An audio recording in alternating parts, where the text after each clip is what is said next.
യേശുവിൻ നാമം വിടുതലായി, യേശുവിൻ നാമം രക്ഷയായി, യേശുവിൻ നാമം ശക്തിയായി, യേശു എന്നെ വീണ്ടെടുത്തു. യേശുവിൻ നാമം വിടുതലായി, യേശുവിൻ നാമം രക്ഷയായി, യേശുവിൻ നാമം ശക്തിയായി, യേശു എന്നെ വീണ്ടെടുത്തു. ഹല്ലേലൂയ ഞാൻ പാടിടും, യേശുവിനെ ആരാധിക്കും. ഹല്ലേലൂയ ഞാൻ വാഴ്ത്തിടും സർവശക്തനായവനെ. ഹല്ലേലൂയ ഞാൻ പാടിടും, യേശുവിനെ ആരാധിക്കും. ഹല്ലേലൂയ ഞാൻ വാഴ്ത്തിടും സർവശക്തനായവനെ.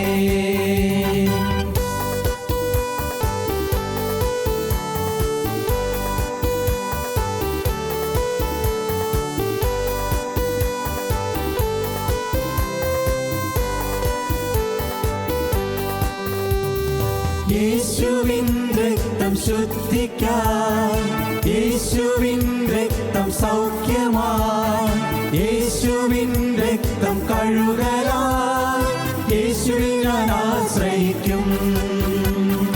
യേശുവിൻ രക്തം ശുദ്ധിക്കായി, യേശുവിൻ രക്തം സൗഖ്യമായി, യേശുവിൻ രക്തം കഴുകലായി, യേശുവിൽ ഞാൻ ആശ്രയിക്കും. ഹല്ലേലൂയ ഞാൻ പാടിടും, യേശുവിനെ ആരാധിക്കും.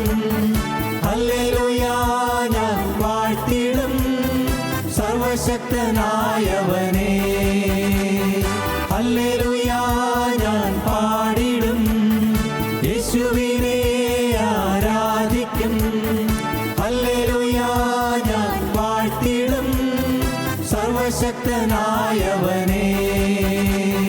ഹല്ലേലൂയ ഞാൻ പാടിടും, യേശുവിനെ ആരാധിക്കും. ഹല്ലേലൂയ ഞാൻ വാഴ്ത്തിടും സർവശക്തനായവനെ. ഹല്ലേലൂയ ഞാൻ പാടിടും, യേശുവിനെ ആരാധിക്കും. ഹല്ലേലൂയ ഞാൻ വാഴ്ത്തിടും സർവശക്തനായവനെ. ഞങ്ങളും ക്രൂശിക്കപ്പെട്ട ക്രിസ്തുവിനെ പ്രസംഗിക്കുന്നു. ദൈവത്തിന് സ്തോത്രം. യോഹന്നാന്റെ സുവിശേഷം 11-ാം അധ്യായം 44-ാം വാക്യം വായിക്കാം. 44.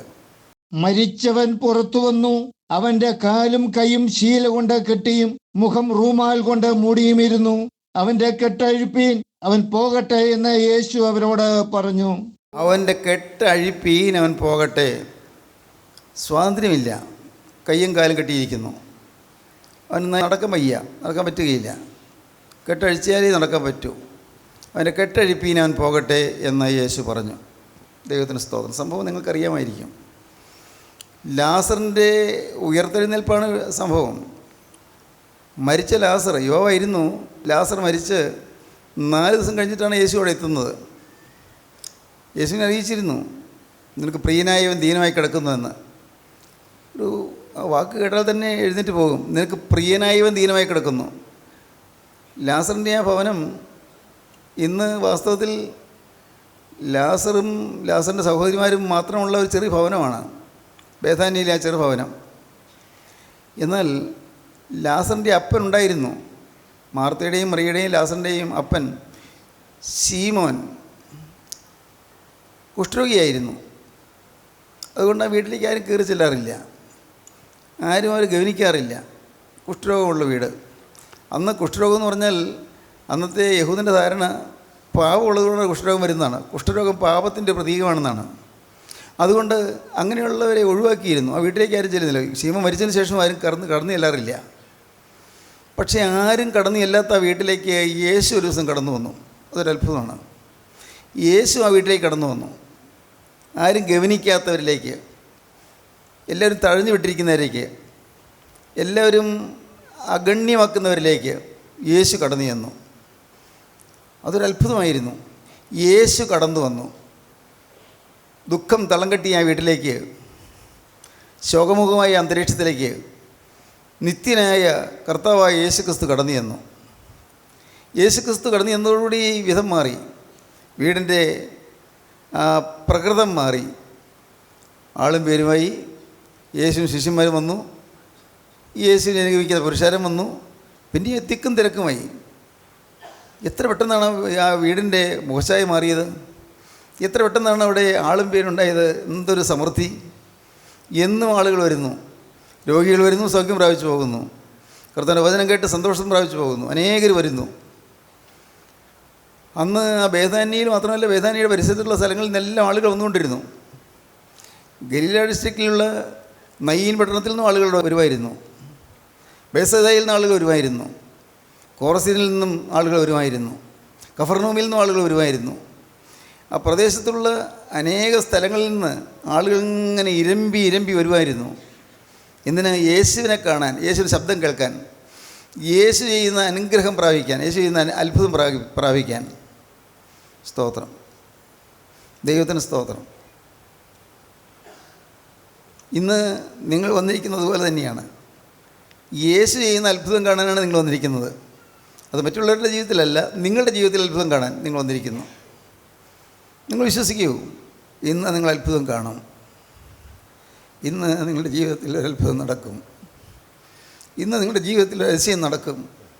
വിശ്വാസത്തോടെ നിങ്ങൾ ഇരിക്കുക. കർത്താവേ, യേശു വന്നിരിക്കുന്നു. ബേഥാനിയിലെ ആ ചെറുഭവനത്തിലേക്ക് യേശുക്രിസ്തു എഴുന്നള്ളി. യേശുക്രിസ്തുവിന് ആ ഭവനത്തോട് എന്തോ ഒരു പ്രത്യേക വാത്സല്യം. എന്തായിരിക്കും അത്? ആ ഭവനം അവശതയുള്ളൊരു ഭവനമാണ്. ആരും തിരിഞ്ഞു നോക്കാത്ത ഭവനമാണ്. അങ്ങനെയുള്ളവരോടാണ് കർത്താവിന് കൂടുതൽ ഇഷ്ടം. ദൈവത്തിനെല്ലാവരും ഇഷ്ടമാണ്. പക്ഷേ അനാഥരോടും അവശരോടും അഗതികളോടും യേശുക്രിസ്തു വലിയ വാത്സല്യമാണ്. അവൻ അനാഥരെയും വിധവമാരെയും പരിപാലിക്കുന്നൊരു വാക്യമുണ്ടല്ലോ. അനാഥരെയും വിധവമാരെയും പരിപാലിക്കുന്ന ദൈവം. ആരും തിരിഞ്ഞു നോക്കാത്തവരെ യേശു തിരിഞ്ഞു നോക്കും. സ്തോത്രം. അതാണ് ഒരു അത്ഭുതം അതാണ്. ഇന്ന് ഈ വാക്കുകളെ കേട്ടുകൊണ്ടിരിക്കുന്ന നിങ്ങൾ ആരെങ്കിലും തഴയപ്പെട്ടവരാണോ? നല്ല വാക്ക്. പാർശ്വവൽക്കരിക്കപ്പെട്ടവരാണോ? സൈഡ് ട്രാക്ക് ചെയ്ത് നിങ്ങളെ ആരെങ്കിലുമൊക്കെ ഒഴിവാക്കുന്ന രീതിയിൽ ആരും നിങ്ങളെ ഗവനിക്കാത്തവരാണോ? ഒരു വിലയില്ലാത്തവരാണോ? സമൂഹത്തിൽ വിലയില്ലാത്തവരാണോ? അല്ല, വീട്ടിൽ വിലയില്ലാത്തവരാണോ? അങ്ങനെയുണ്ട്. വീട്ടിൽ വിലയില്ലാത്തവരുണ്ട്. അപ്പന് വലിയ മാനമില്ല, അമ്മയ്ക്ക് വലിയ സ്നേഹമില്ല, മറ്റ് മക്കളോടൊക്കെ അമ്മയ്ക്ക് സ്നേഹം, അല്ലെ അപ്പന് സ്നേഹം, ഇങ്ങനെയൊക്കെയുള്ളവരുണ്ട്. നിങ്ങളുടെ ജീവിതത്തിൽ നിങ്ങൾ അവഗണിക്കപ്പെട്ടവരാണോ? സ്തോത്രം. എങ്കിൽ നിങ്ങളുടെ അരിയിലേക്ക് യേശു വരുന്നുണ്ട്. സ്തോത്രം. ദൈവത്തിന് വലിയ നാമം മഹത്വപ്പെടട്ടെ. ദൈവത്തിന് സ്തോത്രം. ഞാൻ ദൈവത്തിൻ്റെ വചനം പറയുന്നത് അതുകൊണ്ടാണ്. ഞാൻ ദുഃഖിച്ച് വലഞ്ഞു പോയ മനുഷ്യനാണ്. നിങ്ങൾക്കറിയാമല്ലോ, എൻ്റെ അപ്പൻ എനിക്കൊരു വയസ്സിൽ മരിച്ച് ഒരു അനാഥത്വം പോണ്ടൊരു വീട്. പറഞ്ഞാൽ കാര്യമായിട്ട് ആരും കയറി വരില്ല. എന്ന് പാടത്ത് കൃഷിയുള്ളത് കൊണ്ട് വേലക്കാരൊക്കെ വരും, അത്രയേ ഉള്ളൂ. ആരും കയറി വരാത്തൊരു വീട്. പ്രത്യേകിച്ച് ആരും വന്നിട്ട് കാര്യമില്ലാത്തതുകൊണ്ടാണ്, അതിലൊരു വഴക്കൊന്നും ഉണ്ടായിട്ടല്ല. ആരും കയറി വരാത്തൊരു വീട്, മൂകത മുറ്റിയ വീട്, ദുഃഖം നിറഞ്ഞൊരു വീട്, മ്ലാനതം കൂടിയ വീട്. കരയും, എന്നും കരച്ചിലാണ്. അമ്മയും കരയും, പെങ്ങളും കരയും, ഞാനും കരയും. കരച്ചിൽ മാത്രം. കരച്ചിലിൻ്റെ വീട്ടിലേക്ക് യേശു കടന്നു വന്നു. സ്തോത്രം. അതിന് മുഖാന്തരമായത്, ദൈവത്തിന് സ്തോത്രം, ഞാൻ കർത്താവിൻ്റെ വചനം കേട്ടപ്പോൾ മാനസാന്തരം ഉണ്ടായി. അതുകൊണ്ടാണ് ഞാൻ പ്രസംഗിക്കുന്നത്, ദൈവത്തിൻ്റെ വചനം പറയുന്നത്. ദൈവത്തിൻ്റെ വചനം പറയാനുള്ള എൻ്റെ ഹൃദയത്തിലുള്ള പ്രേരണ അത് മാത്രമാണ്. എന്നെ സന്ദർശിച്ച എൻ്റെ ദൈവം, എന്നെ വിലമതിച്ച എൻ്റെ ദൈവം, എന്നെ കണക്കാക്കിയ ദൈവം, എന്നെ പരിഗണിച്ച ദൈവം, എന്നെ കാണുകയും എന്നെ സ്നേഹിക്കുകയും എനിക്ക് വേണ്ടി കരുതുകയും ചെയ്ത ദൈവം യേശുക്രിസ്തു. യേശുക്രിസ്തു ഈ ദുഃഖതപ്തമായ ഭവനത്തിലേക്ക് എഴുന്നള്ളി വന്നു എന്നുള്ളതാണ് എനിക്കുള്ള ഒരേ ഒരു സന്തോഷം. അതുകൊണ്ടാണ് ഞാൻ ദൈവത്തിന് വേല ചെയ്യുന്നത്. അതുകൊണ്ടാണ് ദൈവത്തിന് വചനം പറയുന്നത്. അതാണ് എൻ്റെ ശക്തിയുടെ സ്രോതസ്സ്. ദൈവത്തിന് സ്തോത്രം. ശക്തിയുടെ ഉറവിടം. ദൈവത്തിന് സ്തോത്രം. പ്രിയപ്പെട്ടവരെ, ദുഃഖം പൂണ്ടിരുന്ന ആ ഭവനത്തിലേക്ക് യേശു കടന്നു ചെന്നു. ലാസറും മറിയയും മാർത്തയും. യേശുവിനെന്തോ ആ ഭവനത്തോട് പ്രത്യേക സ്നേഹം. അതുകൊണ്ടാണ് ലാസർ രോഗിയായപ്പോൾ ആ സഹോദരിമാർ യേശുവിനെ അറിയിച്ചത്, നിനക്ക് പ്രിയനായവൻ ദീനമായി കിടക്കുന്നതാണോ, നിനക്ക് പ്രിയനായവൻ ദീനമായി കിടക്കുന്നു. ആ വാക്ക് കേട്ടാൽ എഴുന്നേറ്റ് പോകില്ലേ? നിനക്ക് പ്രിയനായവൻ, ലാസർ ദീനമായി കിടക്കുന്നല്ല പറഞ്ഞത്, നിനക്ക് പ്രിയനായവൻ ദീനമായി കിടക്കുന്നു.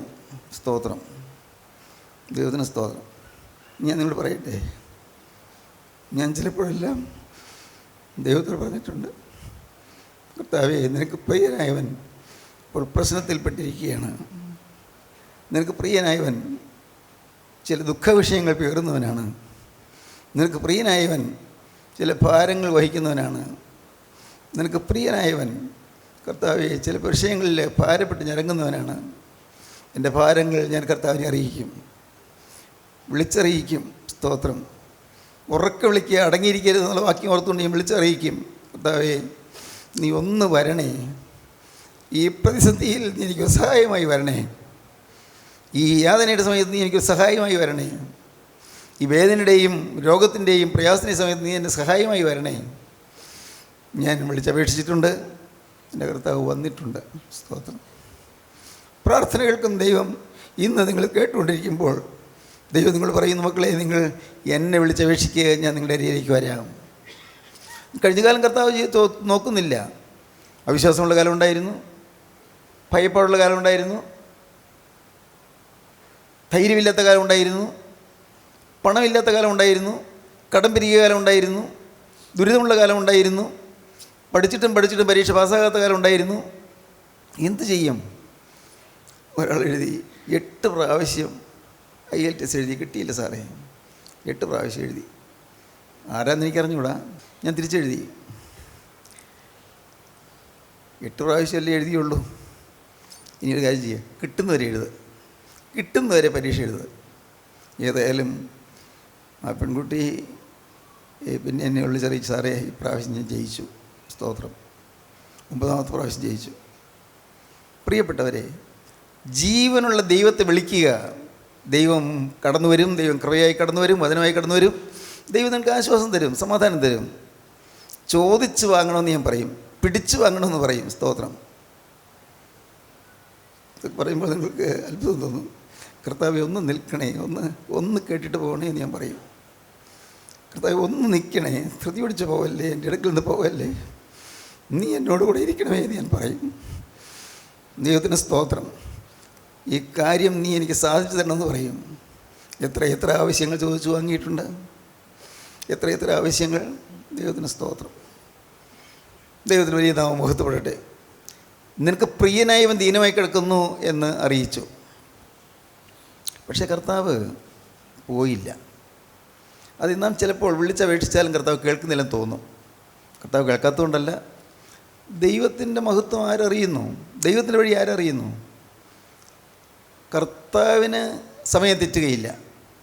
ഞാൻ പറയാറുണ്ടല്ലോ, delays are not denials. Delay ആയി എന്നുള്ളതുകൊണ്ട് ഡിനൈ ചെയ്തതല്ല, വൈകിപ്പോയി എന്നുള്ളതുകൊണ്ട് അത് നിരസിച്ചു എന്നല്ല അതിൻ്റെ അർത്ഥം.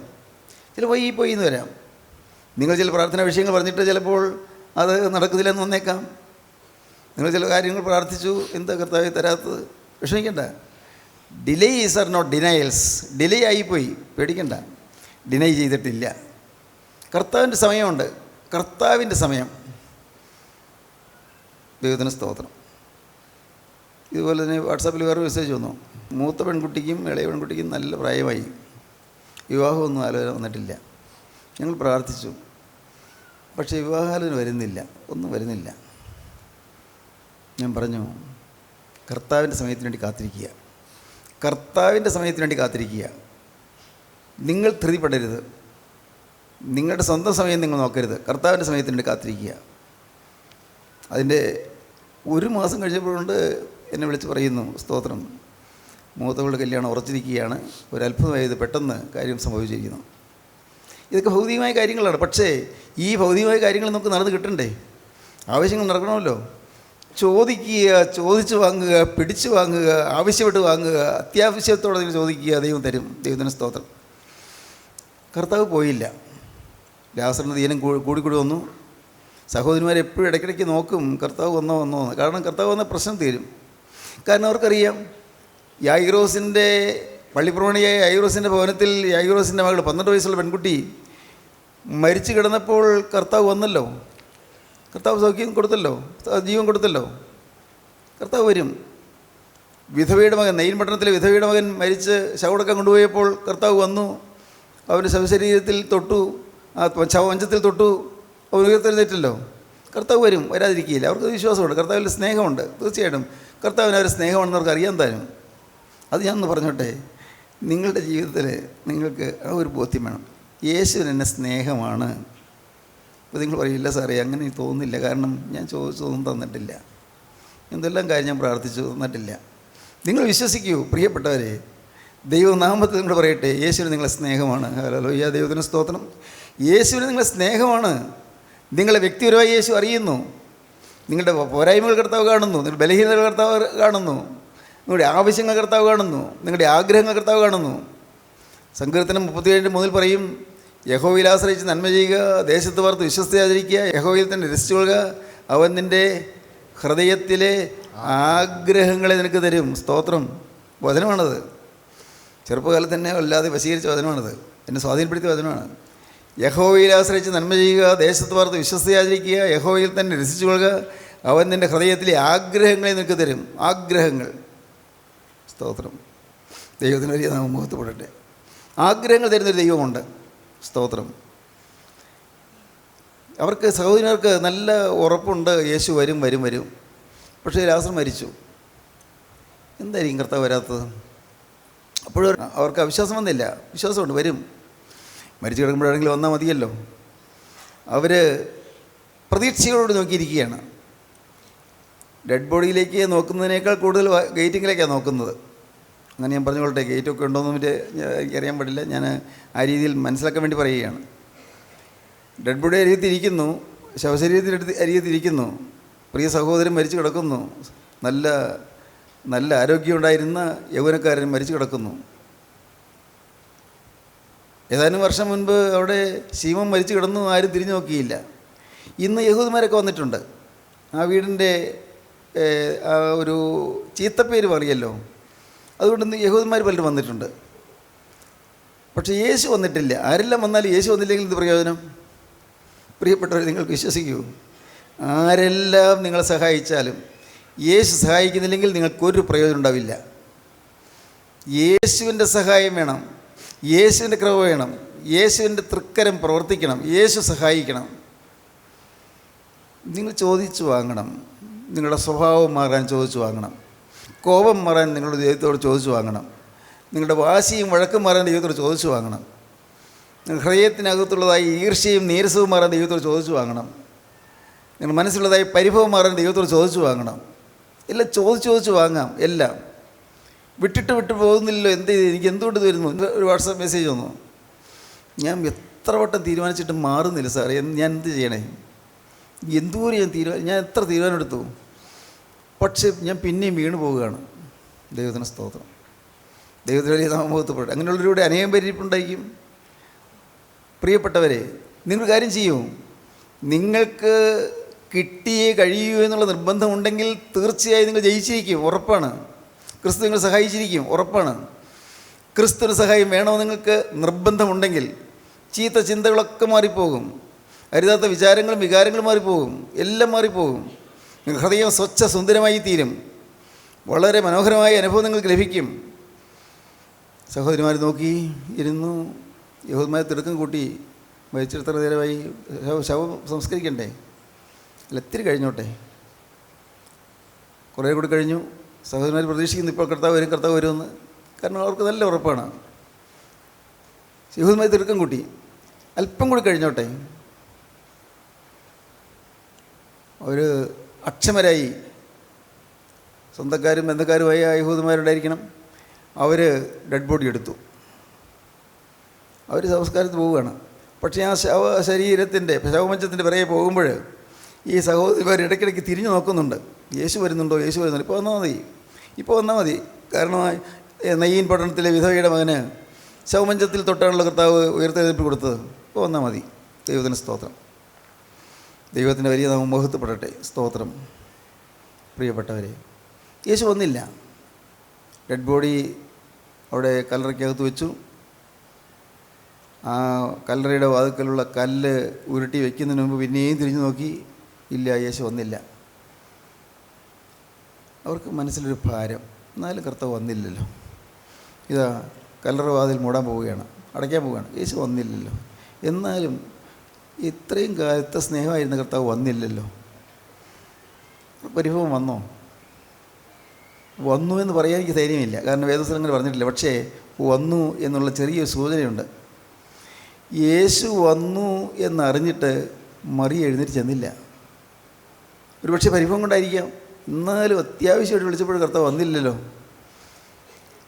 എന്നാലും യേശു വന്നില്ലല്ലോ. ഉള്ളിലെ സങ്കടം. സ്നേഹിതരെ, ഞാൻ നിങ്ങളോട് ചോദിക്കട്ടെ, നിങ്ങളുടെ പ്രാർത്ഥന കേൾക്കാത്തതിൽ നിങ്ങൾക്ക് യേശുവിനോട് പരിഭവമുണ്ടോ? നിങ്ങളുടെ പ്രാർത്ഥനയ്ക്ക് മറുപടി കിട്ടാത്തതിൽ യേശുവിനോട് പരിഭവമുണ്ടോ? ദൈവത്തിന് സ്തോത്രം, ദൈവത്തിന് മഹത്വപ്പെടട്ടെ. എന്നാലും കർത്താവ് പ്രാർത്ഥന കേട്ടില്ലല്ലോ എന്ന് നിങ്ങൾക്ക് സങ്കടമുണ്ടോ? നിത്യരക്ഷകനായ യേശു, സർവജ്ഞാനിയായ യേശു, സർവവ്യാപിയായ യേശു ഇന്ന് നിങ്ങളുടെ പരിഭവം കാണുന്നുണ്ട്. പരിഭവം നിങ്ങളുടെ ഹൃദയത്തിൽ തുടച്ചു മാറ്റുവീൻ. നിങ്ങളുടെ മനസ്സിലുള്ളതായ എല്ലാ പരിഭവങ്ങളും മാറ്റുക. ദൈവം എന്നെ കണക്കാക്കിയില്ല എന്നുള്ള തോന്നൽ മാറ്റുക. ദൈവം എൻ്റെ പ്രാർത്ഥന കേട്ടില്ല എന്നുള്ള തോന്നൽ മാറ്റുക. ഇത്രയേറെ ഞാൻ പരിശ്രമിച്ചിട്ടും തീരുമാനമെടുത്തിട്ടും എൻ്റെ അശുദ്ധ ചിന്തകൾ മാറുന്നില്ലല്ലോ എന്നുള്ളത് നിങ്ങളുടെ പരിഭവം മാറ്റുക. ദൈവം എന്തുകൊണ്ട് എന്നെ സഹായിക്കുന്നില്ല എന്നുള്ള പരിഭവം മാറ്റുക. എല്ലാം മാറ്റുക, മാറും. സ്തോത്രം, ദൈവത്തിന് വലിയ മഹത്വപ്പെടട്ടെ. സ്തോത്രം. പ്രിയപ്പെട്ടവരെ, 4 ദിവസം കഴിഞ്ഞു. വല്ലതും കഴിച്ചോന്നറിയാൻ പാടില്ല, കാരണം ഭക്ഷണം കഴിക്കാൻ തോന്നുന്നുണ്ടാവാനിട ഇല്ല. ആ സഹോദരിമാർ 2 പേരും മിക്കവാറും പട്ടിണിയാണ്. അവരെ വീട്ടിലിരിക്കുന്നു. ദുഃഖം തള്ളം കെട്ടിയൊരു വീട്, അങ്ങ് മൂകമായി പോയൊരു വീട്, നിശബ്ദം, ഏങ്ങലടികളും കരച്ചിലുകളും മാത്രമേ ഉള്ളൂ. ശബ്ദം കുറച്ചുള്ള കരച്ചിലുകൾ, വിതുമ്പലുകൾ, ഇതേ ഉള്ളൂ. 4 ദിവസം കഴിഞ്ഞപ്പോഴുണ്ട് യേശു വരുന്നു. സ്തോത്രം, എൻ്റെ കർത്താവിന് സ്തോത്രം. ഹബക്കൂക്ക് പ്രവാചകൻ്റെ പുസ്തകം 2-ാം അധ്യായം ആദ്യത്തെ വാക്യങ്ങൾ വായിക്കാം. 4 ദിവസം കഴിഞ്ഞപ്പോഴാണ് യേശു വരുന്നത്. അത്രയും താമസം എന്തിനാണെന്ന് അവർക്ക് അറിഞ്ഞുകൂടാ. യേശു വരുന്നു. മാർത്ത ഓടിച്ചെന്ന് കേട്ടോ, മാർത്ത ഓടിച്ചെന്നു. എപ്പോഴും ധൃതയിൽ കാര്യങ്ങൾ ചെയ്യുന്ന മാർത്തയാണ്. മാർത്ത ചെന്ന പാടെ കരഞ്ഞോട് പറഞ്ഞു, എൻ്റെ കർത്താവേ, നീ ഉണ്ടായിരുന്നെങ്കിൽ എൻ്റെ സഹോദരൻ മരിക്കുകയില്ലായിരുന്നു. നീ ഇവിടെ ഉണ്ടായിരുന്നെങ്കിൽ ഞങ്ങളുടെ സഹോദരൻ മരിക്കുകയില്ലായിരുന്നു. കർത്താവോട് പറഞ്ഞു, ഞാൻ പുനരുത്ഥാനവും ജീവനുമാണ്. ഞാൻ ജീവിച്ചിരുന്നതിൽ വിശ്വസിക്കുന്നതിനാരും മരണം കാണുകയില്ല. എന്നിൽ വിശ്വസിക്കുന്നവൻ മരിച്ചാലും ജീവിക്കും എന്നൊക്കെ കർത്താവ് പറഞ്ഞു. അതൊന്നും മാർത്തയ്ക്ക് മനസ്സിൽ കിടക്കുന്നില്ല, ഒന്നും ഗ്രഹിക്കാൻ പറ്റുന്നില്ല. മാർത്ത നോക്കിയപ്പോൾ അവിടെ സഹോദരി അടുത്തില്ല. മാർത്ത ഓടിച്ചെന്നു. സഹോദരി കണ്ടോ, യേശു വന്നിട്ടുണ്ട്, യേശു നിന്നെ വിളിക്കുന്നു. യേശു വിളിച്ചതായിട്ടൊന്നും വചനത്തിൽ കാണുന്നില്ല. യേശു വന്നിട്ട് നിന്നെ വിളിക്കുന്നു. പരിഭവിച്ച് ഇരിക്കുകയാണ്. വായിക്കാം. ഞാൻ കൊത്തളത്തിൽ നിന്ന് കാവൽ കാത്തുകൊണ്ട് അവൻ എന്നോട് എന്തരുളി ചെയ്യുമെന്നും എൻ്റെ ആവലാതി സംബന്ധിച്ച് ഞാൻ എന്തുത്തരം പറയേണ്ടു എന്നും കാണേണ്ടതിന് ദൃഷ്ടി വെക്കും. യഹോവ എന്നോട് ഉത്തരം അരുളിയത്, നീ ദർശനം എഴുതുക, ഓടിച്ചു വായിപ്പാൻ തക്കവണ്ണം അത് പലകയിൽ തെളിവായി വരയ്ക്കുക. ഓടിച്ചു വായിപ്പാൻ തക്കവണ്ണം പലകയിൽ തെളിവായി വരയ്ക്കുക. ദർശനത്തിന് ഒരു അവധി വെച്ചിരിക്കുന്നു. ദർശനത്തിന് ഒരു അവധി വെച്ചിരിക്കുന്നു. അത് സമാപ്തിയിലേക്ക് ബന്ധപ്പെടുന്നു. സമയം തെറ്റുകയുമില്ല. അത് വൈകിയാലും അതിനായി കാത്തിരിക്കുക. അത് വരും നിശ്ചയം. താമസിക്കുകയില്ല. അത് വരും നിശ്ചയം. വൈകിയാലും അതിനായി കാത്തിരിക്കുക. മാർത്തി അത് തന്നെ പറഞ്ഞു. സഹോദരി പറഞ്ഞു തന്നെ, കർത്താവേ, നീ ഇവിടെ ഉണ്ടായിരുന്നെങ്കിൽ ഞങ്ങളുടെ സഹോദരി മരിക്കുകയില്ലായിരുന്നു. മാർത്തയും മറിയയും കരയുന്നു. ആ കരച്ചിൽ കണ്ട് ബന്ധപ്പെട്ട യഹൂദന്മാരും കരയുന്നുണ്ട്. ആകെ ഒരു ശോകവുമായ അന്തരീക്ഷമാണ്. കർത്താവ് വേദന കണ്ടപ്പോൾ കണ്ണിൽ നിന്ന് കണ്ണീരിങ്ങനെ ഒഴുകാൻ തുടങ്ങി. യേശുക്രിസ്തുവിൻ്റെ കണ്ണിൽ നിന്ന്. അത് പറയാൻ എനിക്ക് 100 നാവാണ്. നിങ്ങൾ കരയുമ്പോൾ ഒപ്പം കരയുന്ന രക്ഷകൻ നമുക്കുണ്ട്. നിങ്ങൾ ഏങ്ങലടിക്കുമ്പോൾ ഒപ്പം നിങ്ങളുടെ കൂടെ ഇരുന്ന് കരയുന്ന രക്ഷകൻ നമുക്കുണ്ട്. ഏത് വിഷയമാണെങ്കിലും നിങ്ങൾ ഭാരപ്പെടുമ്പോൾ നിങ്ങളുടെ ഒപ്പം ഇരുന്ന് കരയുന്ന ഒരു രക്ഷകൻ നമുക്കുണ്ട്. വിശ്വസിക്കുക. നിങ്ങൾ സത്യമാണ് ഈ പറയുന്നത്. സ്തോത്രം. കരച്ചിൽ മാറ്റാൻ യേശുക്രിസ്തു വന്നിട്ടുണ്ട്. നിങ്ങളുടെ ദുഃഖം മാറ്റാൻ യേശുക്രിസ്തു വന്നിട്ടുണ്ട്. ഭാരം മാറ്റാൻ യേശു വന്നിട്ടുണ്ട്. ആകുലങ്ങളും ആവലാതികളും മാറ്റാൻ യേശു വന്നിട്ടുണ്ട്. കടത്തിൻ്റെ ഭാരത്തിൽ നിങ്ങൾ നെടുവീർപ്പിട്ട് ഞരങ്ങുകയാണോ? യേശു കാണുന്നുണ്ട്. അങ്ങനെ നീ വിശ്വസിക്കുക. സ്തോത്രം. രോഗത്തിൻ്റെ വേദനയിൽ നീ വലഞ്ഞ് വിഷമിക്കുകയാണോ? യേശു നിന്നെ കാണുന്നുണ്ട്. ദൈവത്തിന് സ്തോത്രം. ദൈവത്തിന് വലിയ നാമം മഹത്വപ്പെടട്ടെ. സ്തോത്രം. പ്രിയപ്പെട്ടവരെ, എപ്പോഴും നിങ്ങൾ ഓർത്തുകൊള്ളൂ, നിങ്ങളുടെ പ്രശ്നം കാണുന്നൊരു ദൈവമുണ്ട്. നിങ്ങളുടെ ഒപ്പം കണ്ണീരണിയുന്നൊരു ദൈവമുണ്ട്. ഒപ്പം കരയുന്നൊരു ദൈവമുണ്ട്. അത് നിങ്ങൾ വിശ്വസിക്കൂ. എൻ്റെ വേദന കാണുന്നൊരു ദൈവമുണ്ട്. എൻ്റെ മനസ്സങ്കടങ്ങൾ കാണുന്നൊരു ദൈവമുണ്ട്. എൻ്റെ ജീവിതത്തിൻ്റെ ക്ലേശങ്ങൾ കാണുന്നൊരു ദൈവമുണ്ട്. എൻ്റെ പ്രശ്നത്തിന് പരിഹാരം തരാൻ കഴിവുള്ളൊരു ദൈവമുണ്ട്. വിശ്വസിക്കൂ. സർവ്വവ്യാപിയാണ് ആ ദൈവം. നിങ്ങളിത് അങ്ങങ്ങാണ്ട് ദൂരെയുള്ള 12,000 വർഷം മുമ്പ് ജീവിച്ച യേശുവിനെ അല്ല നിങ്ങൾ കാണേണ്ടത്. ഇന്നും ജീവിക്കുന്ന ക്രിസ്തു, നിങ്ങളുടെ അരികത്ത് വരുന്ന ക്രിസ്തു. എൻ്റെ ദൈവമേ, ഈ വാക്കുകൾ നിങ്ങൾ കേൾക്കുമ്പോൾ, ഈ ശബ്ദം നിങ്ങൾ കേൾക്കുന്ന പരിധിക്കകത്ത് ആരെല്ലാം ഇരിക്കുന്നു അവരുടെ അരികിലേക്ക് യേശു വരികയാണ്. നിങ്ങൾ വിശ്വസിക്കുക പ്രിയപ്പെട്ടവരെ. യേശുവിൻ്റെ സമീപത്തേക്ക് വരികയാണ്. ഏറ്റവും ഗൗരവമായ കാര്യത്തിൽ നിങ്ങൾ വിഷമിച്ച് കഴിയുമ്പോഴും അരികത്ത് വരുന്നൊരു ക്രിസ്തുവുണ്ട്, കരയുന്ന ക്രിസ്തുവുണ്ട്, ഒപ്പം കരയുന്ന ക്രിസ്തു. യേശു കണ്ണുനീർ വാർത്തു. നിങ്ങളുടെ ജീവിതത്തിൽ സഹതാപത്തോടെ നോക്കുന്നൊരു ദൈവം ഉണ്ട്. നിങ്ങൾ വിശ്വസിച്ചുകൊണ്ട് ഇന്ന് നിങ്ങളുടെ ഹൃദയം കർത്താവിലേക്ക് നിങ്ങൾ സമർപ്പിക്കുക. കർത്താവിനോട് പറയൂ, കർത്താവേ, നീ എന്നെ അറിയുന്നു, നീ എന്നെ സ്നേഹിക്കുന്നു, നീ എന്നെ കരുതുന്നു. കർത്താവേ, നീ എൻ്റെ അരികിലേക്ക് വന്നിരിക്കുന്നു. എൻ്റെ സങ്കടം കണ്ട് നീ കണ്ണീരൊഴുക്കുന്നു. ഞാൻ വിശ്വസിക്കുന്നു കർത്താവേ. പരിഹാരം തരാൻ നിനക്ക് മാത്രമേ സാധിക്കുകയുള്ളൂ. അത് ഞാൻ നിൻ്റെ പാദം തൊട്ട് ഞാൻ നിന്നെ വന്നിച്ചുകൊണ്ട് നിന്നെ അപേക്ഷിക്കുന്ന കർത്താവേ, നീ എന്നെ അനുഗ്രഹിക്കണമേ.